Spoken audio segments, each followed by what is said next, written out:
Pada awal tahun 2025, masyarakat digegerkan oleh kemunculan pagar laut di pesisir pantai.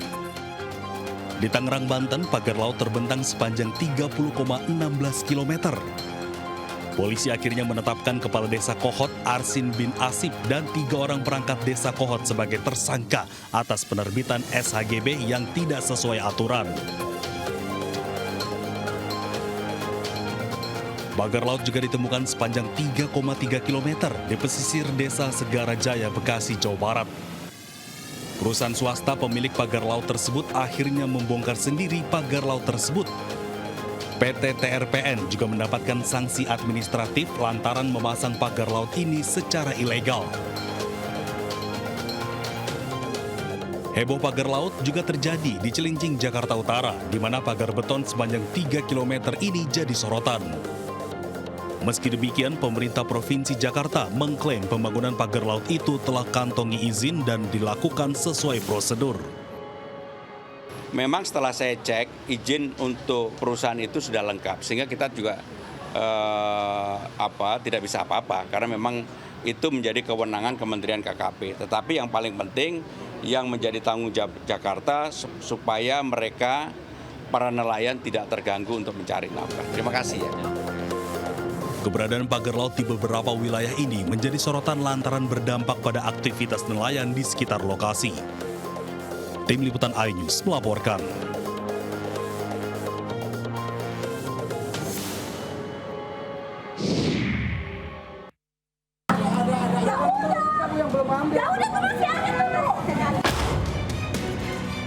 Awal Februari 2025, keputusan pemerintah melarang penjualan gas LPG 3 kg di tingkat pengecer membuat kisruh.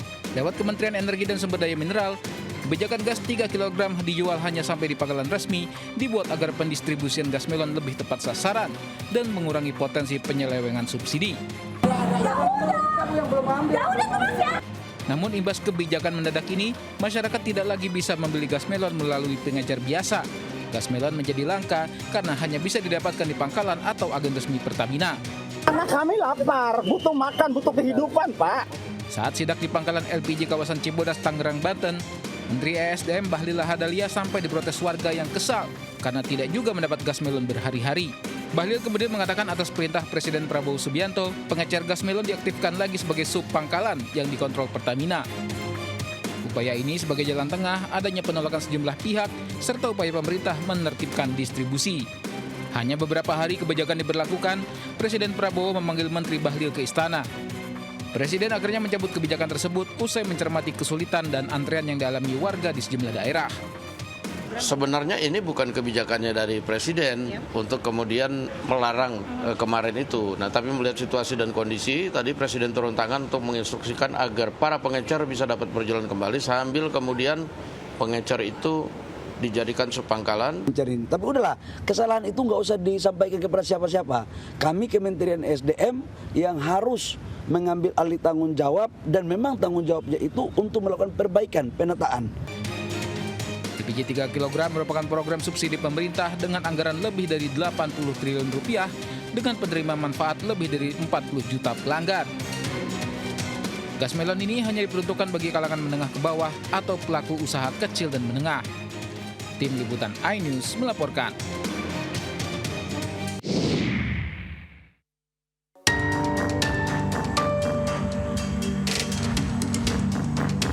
Banjir merendam sejumlah wilayah di Jabodetabek pada 4 Maret 2025. Salah satu yang terdampak parah adalah Pondok Gede Permai, Bekasi. Banjir yang diakibatkan oleh Kali Bekasi meluap ini membuat perumahan warga terendam.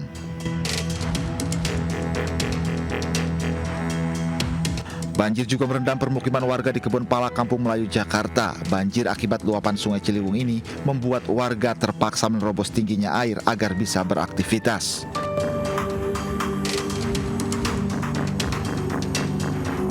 Luapan Sungai Ciliwung juga sebabkan banjir di Cawang dan Bidara Cina, Jakarta. Ketinggian air mulai dari 50 cm hingga 1 meter lebih.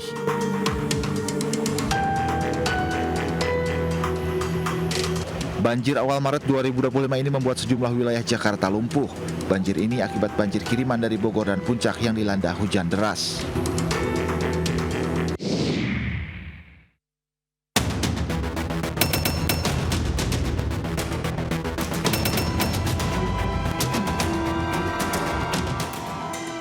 Akhir Maret lalu, kasus dugaan perselingkuhan mantan Gubernur Jawa Barat Ridwan Kamil atau RK dengan Lisa Mariana menghebohkan jagat maya.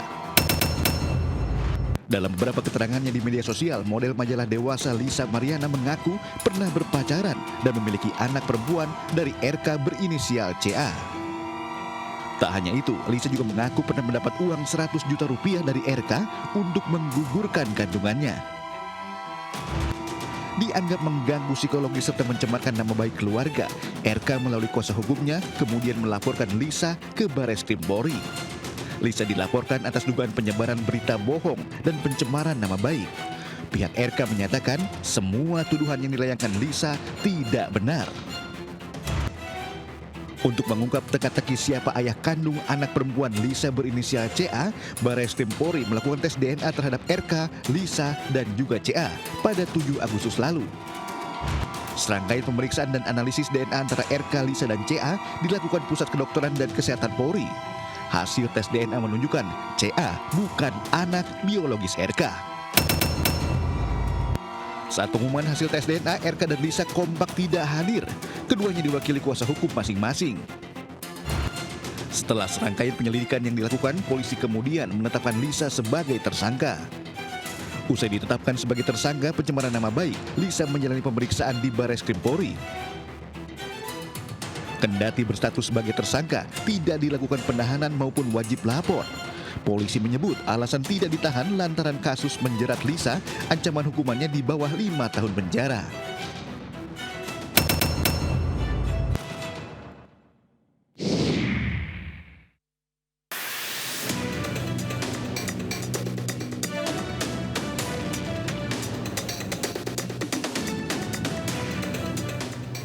Kasus tata niaga komunitas Timah menjadi perhatian publik sejak tahun 2024.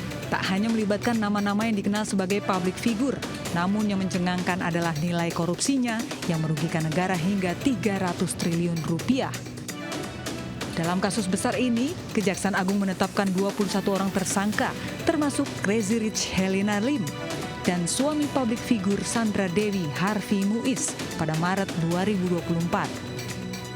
Jaksa penuntut umum mendakwa Harvey Muiz telah melakukan tindakan pidana pencucian uang dengan menerima uang sebesar 420 miliar rupiah dari hasil tindak pidana korupsi.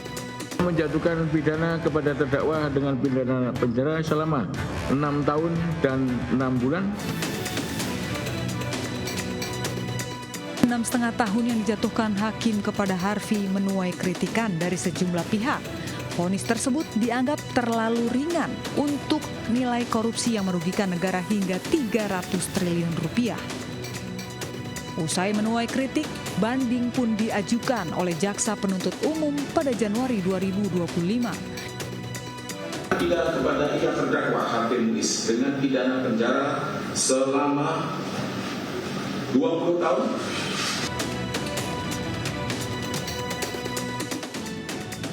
Hakim Pengadilan Tinggi Jakarta membacakan vonis banding para terdakwa kasus dugaan korupsi tata niaga komunitas Timah itu dengan hukuman yang diperberat menjadi 20 tahun penjara.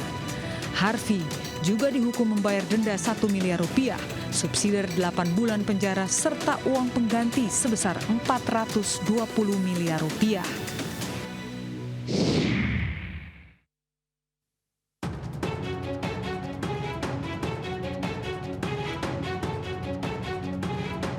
Sejak pertama mencuat ke permukaan pada tahun 2019, isu keaslian ijazah Presiden ke-7 RI Joko Widodo tak pernah benar-benar padam. Isu terus berhembus di berbagai platform dan forum hingga tahun 2025 mencuat kembali hingga ke atas meja hijau. Proses hukum pun dimulai pada April 2025 dengan Roy Suryo tercatat sebagai terlapor dan di bulan yang sama Presiden ke-7 Jokowi resmi melaporkan kasus ini ke Polda Metro Jaya. Sebetulnya masalah ringan, urusan tuduhan ijazah palsu, tetapi memang perlu dibawa ke ranah hukum agar semuanya jelas dan gamblang. Dengan berbagai proses, kasus ini naik ke tahap penyidikan pada Juli 2025 hingga November. Polda Metro Jaya mengumumkan penetapan 8 tersangka, di mana salah satunya ialah Roy Suryo. Demi Tuhan, demi Allah SWT, tidak pernah yang namanya mengedit ijazah. Catat itu. Kalau ada orang yang mengatakan kami mengedit ijazah dan mengedarkan ijazah palsu, orang itu yang berbohong. Hingga Desember, Polda Metro Jaya menggelar perkara khusus atas permintaan para tersangka, di mana dalam gelar perkara ini penyidik memperlihatkan ijazah Jokowi yang diklaim asli versi analog.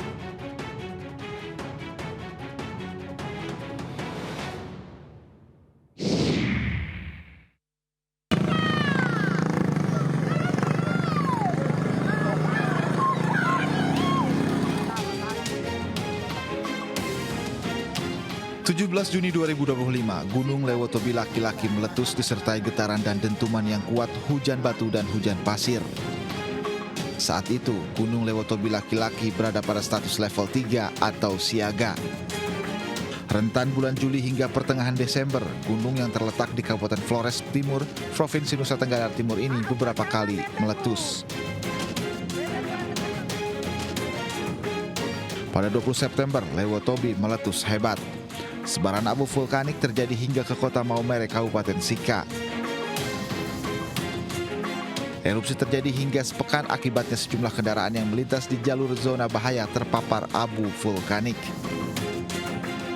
Tak hanya itu, 4 bandara di Pulau Flores NTT, yaitu Bandara Ende H. Hasan Aero Busman, Bandara Larantuka, Bandara Gewayantana Larantuka, dan Bandara Lewoleba Wupito ditutup. Tinggi kolom abu 1.200 meter mengakibatkan abu vulkanik menutupi area penerbangan pesawat komersil. Sempat meredah pada 19 Desember sore, Gunung Lewotobi laki-laki kembali mengalami 22 kali letusan, disertai gemuruh dengan tinggi kolom abu 2.000 meter dari mulut kawah. Status berada level 4 atau awas. Meski berulang kali erupsi, beruntung tidak ada korban jiwa. Namun hingga kini warga di sekitar gunung diminta selalu waspada.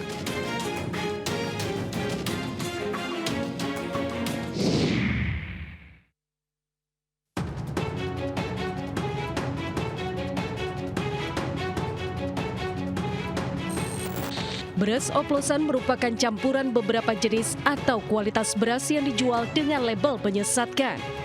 Seperti halnya mengklaim premium, namun tidak sesuai dengan isinya. Konsumen dirugikan lantaran harga jual lebih mahal dibandingkan kualitas yang sebenarnya, berat bersih sering tidak sesuai, serta label tidak mencerminkan mutu yang dijanjikan. Sebanyak 212 merek beras yang diproduksi tidak sesuai aturan. Beberapa merek beras yang diduga terlibat dalam kasus tersebut, diantaranya Wilmar Group, Food Station Cipinang Jaya, Belitang Panen Raya, dan Sentosa Utama Lestari atau Japfa Group. Kerugian akibat praktik pengoplosan diperkirakan mencapai 99 triliun rupiah per tahun. Petugas kepolisian juga melakukan penggerebekan distributor pengoplosan beras di beberapa wilayah dengan modus pelaku membeli beras dengan kualitas rendah yang dikemas dalam jenis premium. Mereka mampu memproduksi beras premium oplosan sekitar 14 ton per hari. Dengan perbandingan 1 kilo beras pandan wangi dicampur dengan 10 kilo beras biasa yang diperoleh dari petani.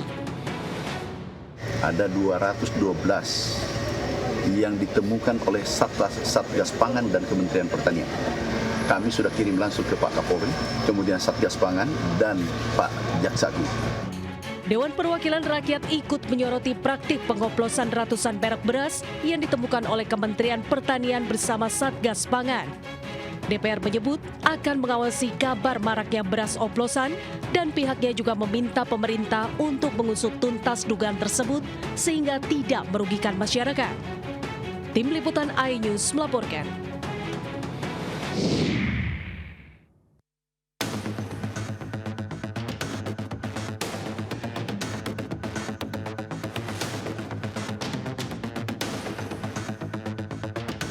Salah satu dinamika di sepanjang 2025 datang dari Amerika Serikat. Presiden Donald Trump kembali menjadikan tarif perdagangan sebagai instrumen utama kebijakan ekonominya. Di sepanjang tahun 2025, Washington memberikan tarif tambahan ke sejumlah negara mitra seperti China, Kanada, Meksiko, hingga Indonesia. Hal ini pun direspon oleh sejumlah negara dengan mengenakan tarif impor terhadap barang-barang Amerika Serikat hingga menciptakan perang tarif.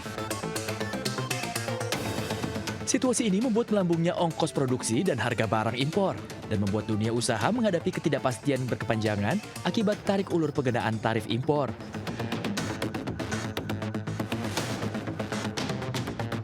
Namun di tengah gejolak global akibat perang tarif, Indonesia relatif mampu menjaga keseimbangan.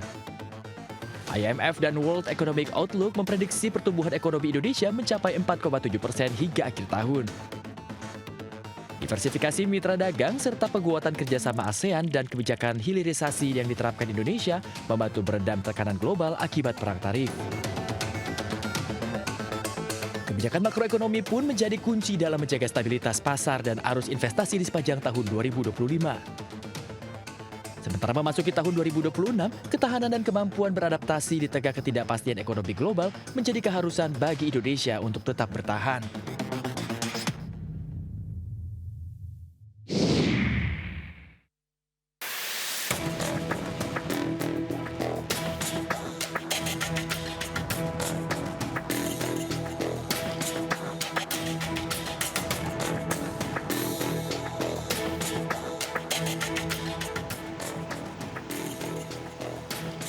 Kejaksaan Agung menetapkan mantan Menteri Pendidikan Kebudayaan Riset dan Teknologi Nadiem Makarim sebagai tersangka dalam kasus dugaan korupsi laptop di Kemendikbudristek pada 2019 hingga 2022. Diperkirakan kerugian negara dalam perkara ini mencapai 1,9 triliun rupiah. Nama Nadiem Makarim terjerat dalam kasus ini usai Kejagung 2 kali memeriksa Fiona Handayani, staf sus Nadiem, serta memeriksa Ibrahim Arif, konsultan dalam proyek pengadaan laptop Chromebook. Setelah 3 kali diperiksa penyidik, Nadiem kemudian ditetapkan sebagai tersangka pada 4 September 2025 oleh Kejagung. Berdasarkan hasil pemeriksaan dan alat bukti, Nadiem selaku Mendikbudristek pada tahun 2020 merencanakan penggunaan produk Google dalam pengadaan alat teknologi informasi dan komunikasi di Kemendikbudristek. Nadiem kemudian resmi mendaftarkan gugatan pra-peradilan ke Pengadilan Negeri Jakarta Selatan pada 23 September 2025. Namun Hakim Tunggal Pengadilan Negeri Jakarta Selatan Iketut Darpawar menolak gugatan pra-peradilan yang diajukan Nadiem. Dalam sidang pembacaan dakwaan Sriwayuningsi 16 Desember 2025, Jaksa Penuntut Umum Kejaksaan Agung Roy Riyadi mengungkap Nadiem menerima keuntungan 809 miliar rupiah dari proses pengadaan laptop Chromebook selama ia menjabat pada 2020 hingga 2022. Jaksa menyebut aliran uang tersebut terlihat dalam LHKPN milik Nadiem pada 2022.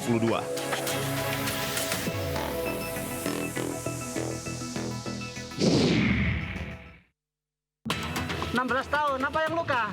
Ya? Nggak ada ya, cuma perut kecepet ya. 29 September lalu, dunia pendidikan Indonesia digegerkan dengan ambruknya gedung Pondok Pesantren Al-Hozini di Desa Banjar Panji, Buturan, Sidoarjo, Jawa Timur. Peristiwa mencekam saat ratusan santri yang tengah sholat asar berjamaah tertimbun beton bangunan. Sejumlah santri pun berupaya menyelamatkan diri.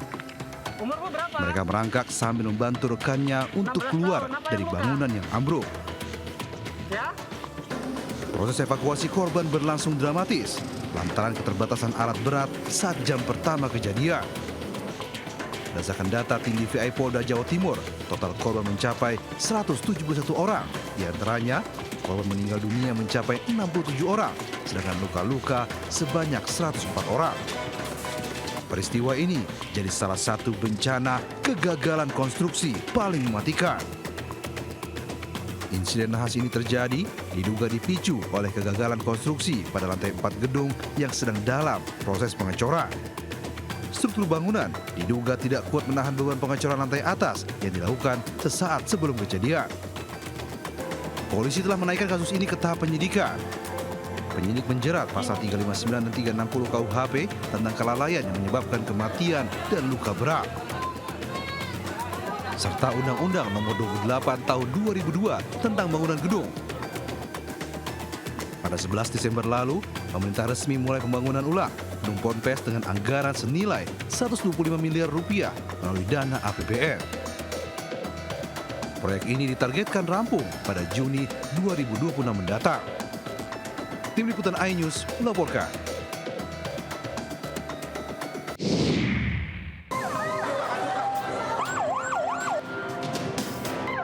Rabu pagi jelang siang jadi mimpi buruk ratusan siswa SMK Karya Perjuangan Cipongkor, Bandung Barat. Puluhan siswa tumbang digotong dan evakuasi ke aula kecamatan Cipongkor dan rumah sakit. Para siswa keracunan usai menyantap makanan bergizi gratis dengan menu nasi, ayam, dan buah. Selain di Cipongkor, keracunan massal MBG juga terjadi di SMA 1 Cihamplas, Bandung Barat. Ratusan siswa mengalami mual, muntah hingga pingsan usai menyantap menu MBG. Puluhan ambulans berkejaran dengan waktu membawa korban ke rumah sakit Cililin. Kejadian keracunan MBG juga terjadi di Cianjur, Jawa Barat. Total 176 siswa dari SMP dan Madrasah Aliyah asal Kecamatan Mande harus dirawat di RSUD Cianjur. Gejala yang dialami juga serupa antara lain mual, pusing, muntah, hingga diare. Hasil uji laboratorium terdapat 2 jenis bakteri pada makanan yang menjadi penyebab keracunan ini. Saat rapat dengan Komisi 9 DPR RI, Kepala BGN Dadan Hindayana menyatakan, sepanjang tahun 2025 total ada 13.371 korban keracunan makan bergizi gratis. Angka ini didapat dari 211 kasus keracunan MBG di berbagai daerah serta hasil sinkronisasi BGN dan Kementerian Kesehatan. Mencegah terus berulangnya kasus, BGN mewajibkan setiap satuan pelayanan pemenuhan gizi SPPG menggunakan air bersertifikat steril untuk memasak dan membersihkan peralatan dapur. Selain itu, setiap SPPG juga diwajibkan menggunakan food tray tahan panas hingga 120 derajat Celcius guna memastikan proses sterilisasi berjalan optimal.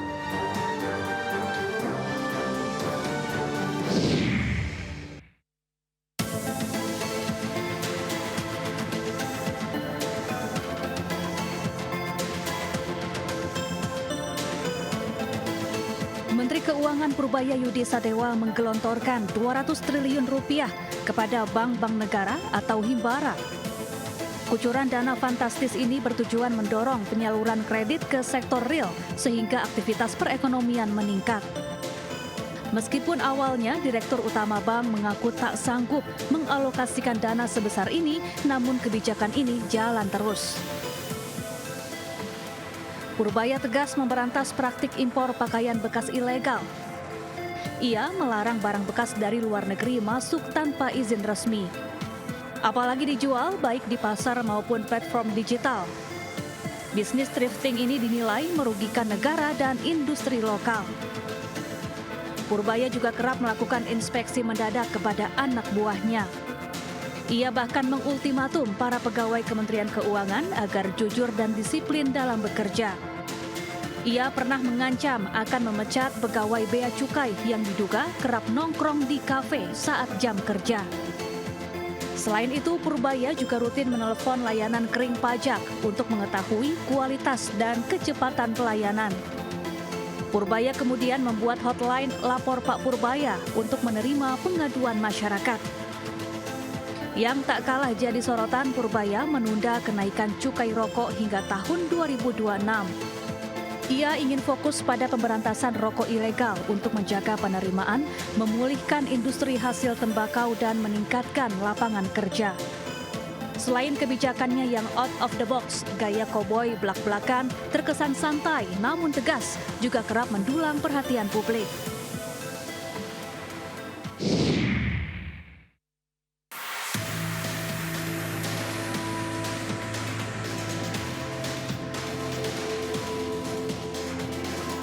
Sepanjang tahun 2025, jalur Gaza Palestina terus berada dalam kondisi krisis kemanusiaan. Dari data Badan Pusat Statistik Palestina, ada 70.000 orang syahid, 180.000 terluka, dan 2 juta Gaza jadi pengungsi. Ironisnya, para korban merupakan warga sipil, terutama wanita dan anak-anak.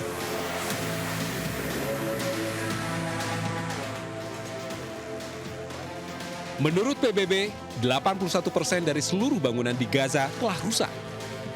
Dari data terakhir, ada 192.000 bangunan di Gaza hancur dibombardir Zionis Israel.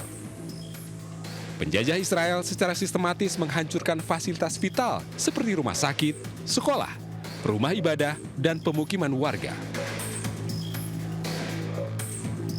Bantuan yang dikirimkan sejumlah negara dan lembaga kemanusiaan banyak tertahan di daerah perbatasan. Akibatnya, warga Gaza dilanda kelaparan massal. Bayi-bayi mengalami malnutrisi, sementara rumah sakit kehabisan pasokan medis. Di tengah kebisuan negara-negara barat, warga dunia bergerak. Aksi demonstrasi pro-Palestina dan gerakan boikot terhadap pihak-pihak yang mendukung pendudukan Israel meluas di berbagai negara. Pada September 2025, 157 negara menyatakan pengakuan terhadap negara Palestina di PBB. Langkah ini dipandang sebagai kemenangan diplomatik, namun belum mampu menghentikan kekerasan dan krisis kemanusiaan di Gaza. Pada Oktober 2025, berlangsung perjanjian damai antara Hamas dan Israel yang diinisiasi Amerika Serikat, Qatar, Mesir, Turki serta dihadiri delegasi Zionis Israel dan Hamas. Kesepakatan ini mencakup gencatan senjata, pertukaran sandera, dan masuknya bantuan ke Gaza. Namun di lapangan, pelanggaran terus dilakukan penjajah Israel. Serangan terus berlanjut, sementara blokade belum dicabut dan penderitaan warga Gaza belumlah berakhir.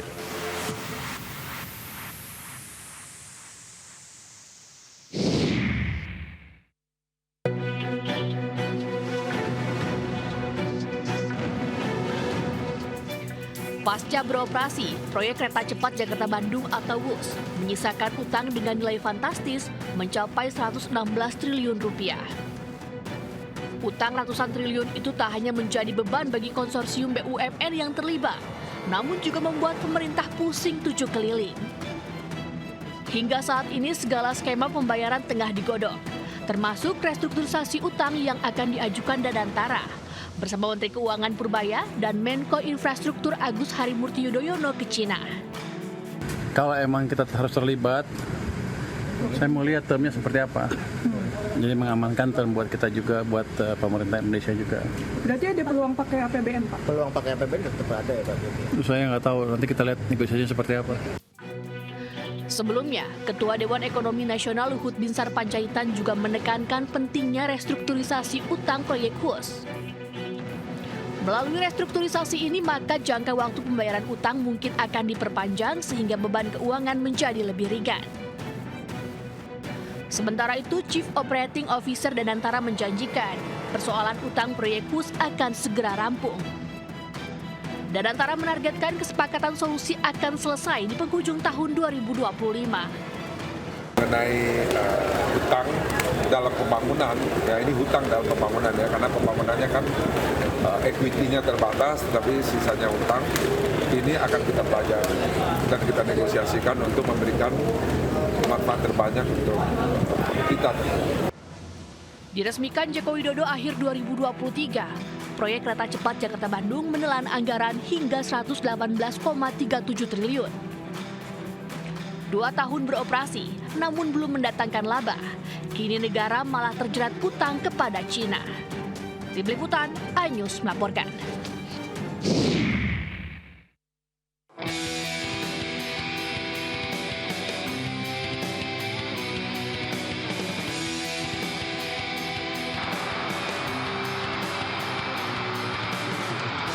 Harapan masyarakat Indonesia, Tim Nasional Garuda bisa lolos ke Piala Dunia 2026 membumbung tinggi usai lolos ke putaran ketiga untuk pertama kalinya dalam sejarah format modern.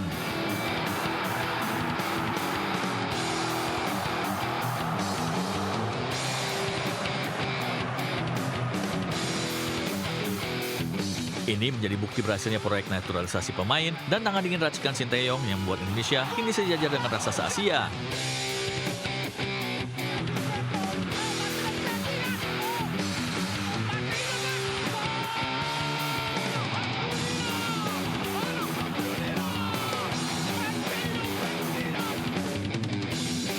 Namun di tengah perjuangan timnas Garuda di fase krusial kualifikasi Piala Dunia 2026, PSSI mengganti Sinteyong ke sosok legenda Belanda Patrick Kluivert.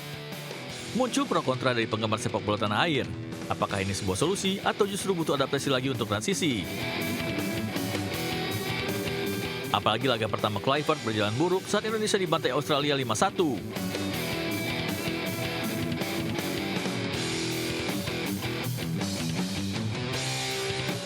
Namun timnas Garuda tidak menyerah dan meraih poin penting saat menang tipis 1-0 atas Bahrain dan Cina. Meski dibantai Jepang 0-6 dan mimpi lolos langsung ke Piala Dunia 2026 belum menjadi nyata, namun asa tetap terjaga. Timnas Garuda harus bertarung lagi di putaran 4 melawan Arab Saudi dan Irak. Dewi Fortuna belum berpihak ke timnas Garuda, sempat memberikan perlawanan Jay Aegis dan kawan-kawan takluk 2-3 dari Arab Saudi dan 0-1 dari Irak. Indonesia akhirnya gagal lolos ke Piala Dunia 2026. Mimpi itu harus tertunda, semoga di masa depan akan menjadi nyata.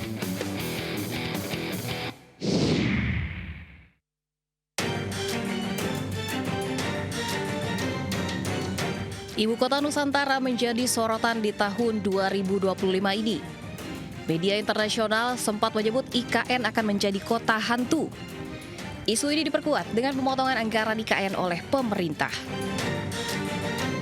Namun isu ini langsung dibantah oleh pemerintahan Presiden Prabowo. Pembangunan IKN pun dipastikan tetap berjalan.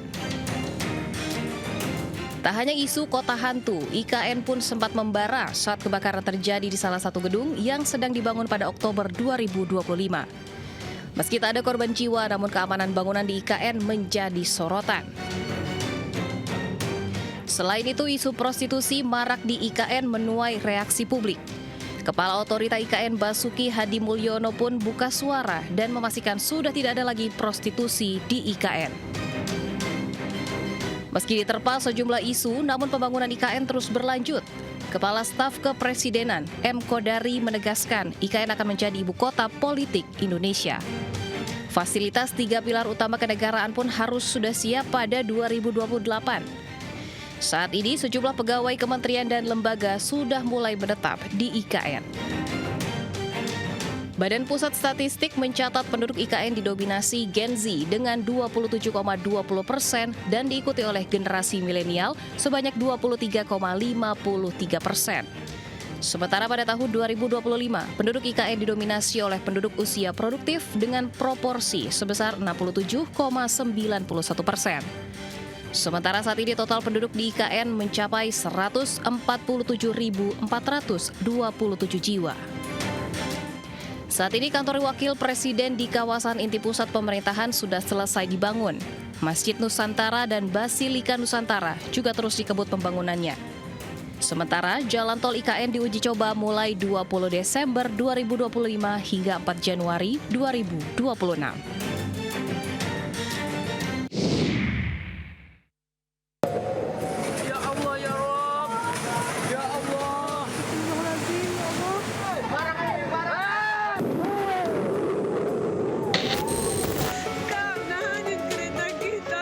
Akhir November 2025, hujan deras yang datang berhari-hari memicu banjir bandang dan longsor yang menerjang belasan kabupaten kota. Innalillahi wa inna ilaihi raji'un. Aliran air deras membawa gelondongan kayu menghantam apapun dan siapapun. Banjir melulu lantakkan kampung Sumur. Ratusan orang meregang nyawa. Ratusan ribu warga kehilangan tempat tinggal mereka. Akses jalan dan jembatan putus, beberapa desa terisolasi. Banjir bandang Aceh dicatat sebagai salah satu bencana hidrometeorologi terberat di Sumatera. Hari demi hari, bulan pun berganti. Alat berat dikerahkan, masa tanggap darurat diperpanjang. Relawan dan petugas gabungan terus bekerja, pemerintah berupaya sekuat tenaga. Namun entah sampai kapan warga Aceh bisa menutup luka.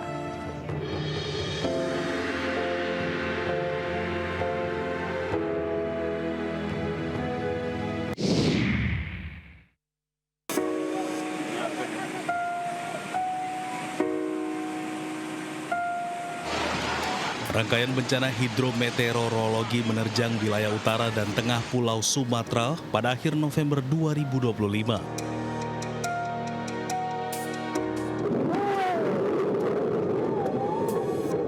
Kondisi cuaca ekstrim memicu banjir dan longsor di wilayah Provinsi Sumatera Utara seperti di Sibolga, Tapanuli Utara, Tapanuli Tengah, dan Tapanuli Selatan.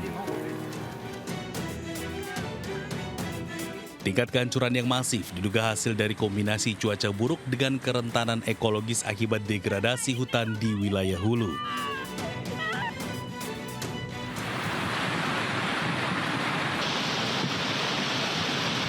Daerah yang mengalami dampak terparah meliputi Kabupaten Tapanuli Tengah, Kabupaten Tapanuli Selatan, Kota Sibolga, Deli Serdang, Kabupaten Langkat, Kota Medan, dan Kabupaten Pakpak Barat.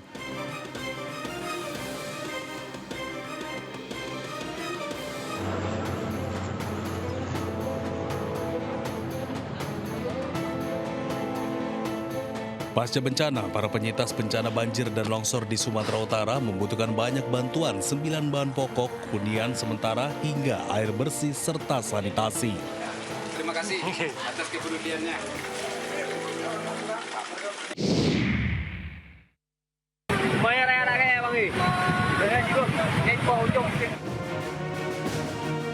Akhir November 2025 lalu, banjir bandang dan longsor sekaligus menerjang Aceh, Sumatera Utara, dan Sumatera Barat.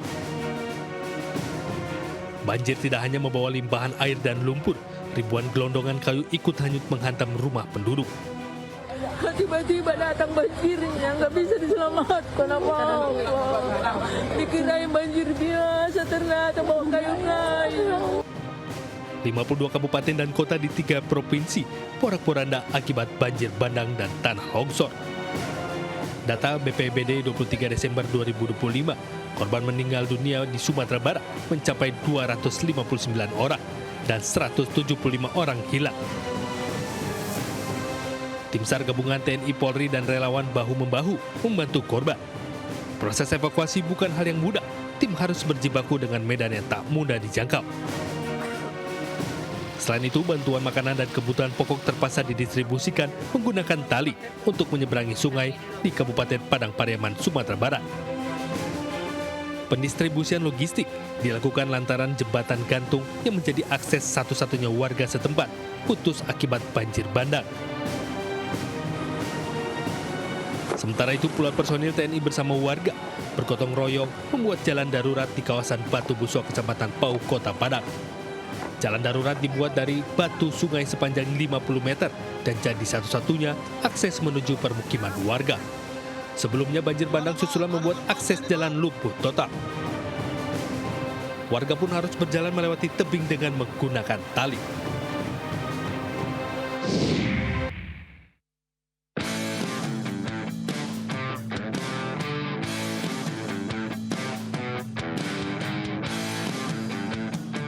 Olahraga Indonesia menorehkan tinta emas sepanjang tahun 2025.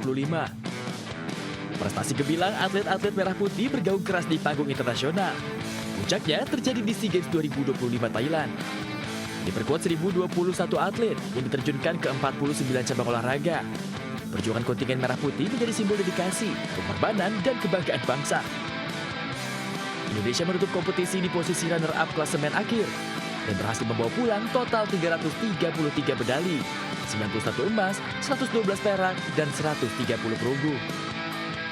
Capaian 91 medali emas ini tak sekedar melampaui target awal 80 emas, namun juga menjadi tonggak sejarah baru bagi olahraga nasional. Kombinasi Indonesia terbentang nyata. 11 cabang olahraga berhasil dikuasai dan direbut dengan gelar juara umum.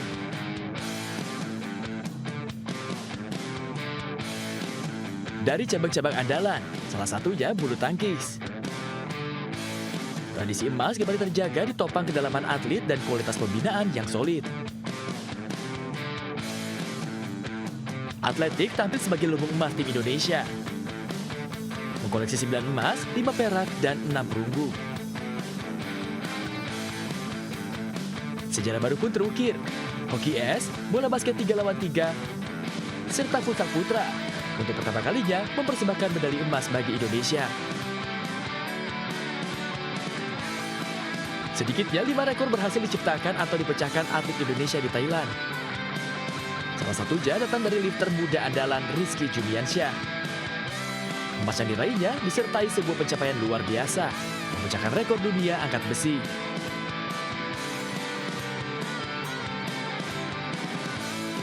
Total emas Indonesia di SEA Games 2025 kali ini melampaui prestasi tahun 1995 dan menjadi capaian terbaik Indonesia dalam 30 tahun terakhir.